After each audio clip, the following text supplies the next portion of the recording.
Today we celebrate St. Francis of Rome. Francis's life combines aspects of secular and religious life. A devoted and loving wife, she longed for a lifestyle of prayer and service, so she organized a group of women to minister to the needs of Rome's poor. Born of wealthy parents, Frances found herself attracted to the religious life during her youth, but her parents objected, and a young nobleman was selected to be her husband.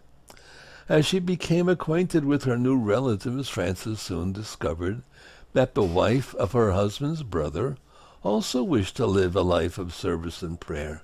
So the two, Frances and Vanozza, set out together with their husbands' blessings to help the poor. Frances fell ill for a time, but this apparently only deepened her commitment to the suffering people she met.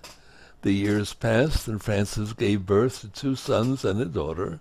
With the new responsibilities of family life, the young mother turned her attention more to the needs of her own household. The family flourished under Frances's care, but within a few years, a great plague began to sweep across Italy. It struck Rome with devastating cruelty and left Francis's second son dead.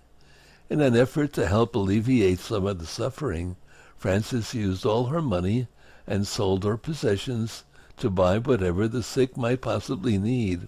When all the resources had been exhausted, Frances and Vanozza went door to door begging. Later, Francis's daughter died, and the saint opened a section of her house as a hospital. Frances became more and more convinced that this way of life was so necessary for the world, and it was not long before she requested and was given permission to found a society of women bound by no vows.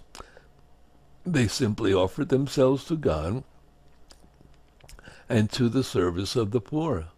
Once the society was established, Frances chose not to live at the community residence, but rather at home with her husband.